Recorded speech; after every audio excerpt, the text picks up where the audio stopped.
সময় কিভাবে যে চলে যায়, দেখতে দেখতে সময় চলে গেল। বৃষ্টির দিনগুলো শেষ হয়ে শীতের আগমন চলে আসলো। এর মাঝেও কালকে রাত্রে প্রচণ্ড বৃষ্টি হয়েছে। বৃষ্টিতে গাছগুলো মাশাআল্লাহ অনেক সুন্দর ছিল, কারণ বৃষ্টির পানিতে মনে হচ্ছে ধুয়ে গাছগুলো পরিষ্কার পরিচ্ছন্ন হয়ে গেছে। শুভ সকাল। সকালের মিষ্টি রোদ দেখে মনে হচ্ছে শীতের আগমন চলে আসছে। এখনকার আবহাওয়া দেখলে মনে হয় অনেকটা শীতই নেমে আসছে।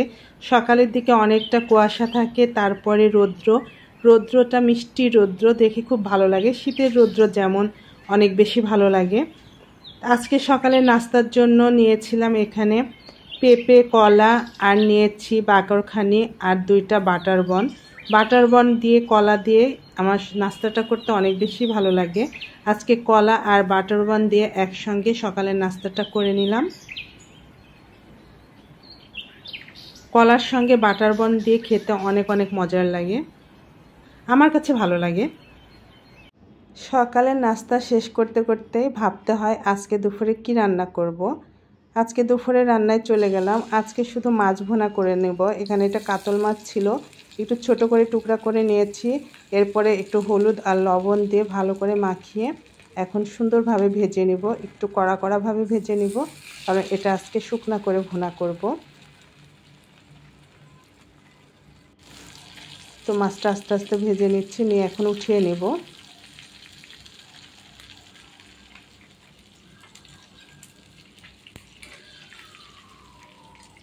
মাছ রান্না করতে তেমন একটা সময় লাগে না, একটু ভাজার পরে মশলা কষানো হলে রান্নাটা হয়ে যাবে। আর একটা সবজি রান্না করে নিব। আজকে দুপুরে এগুলো রান্না ছিল। মাছগুলো আমি সব উঠিয়ে নিলাম, নেওয়ার পরে এখন মশলাটা কষিয়ে মাছটা দিয়ে দেব।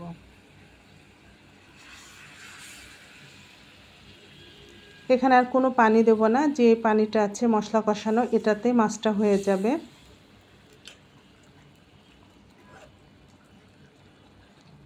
এই তো আমার রান্না মোটামুটি শেষ। এখন কিছু ধনেপাতা দিয়ে দেব, মাছটা কষানো হলে তারপরে রান্নাটা কমপ্লিট হয়ে যাবে।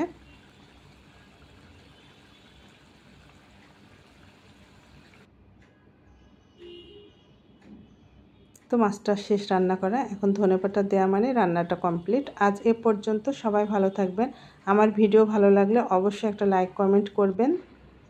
এ তো খাবারটাও রেডি করে নিলাম, দুপুরের খাবার। আলহামদুলিল্লাহ আজকের খাবারে ছিল মাছ ভুনা, কিছু শসা লেবু দিয়ে খাবারটা শুরু করলাম। সবাই ভালো থাকবেন।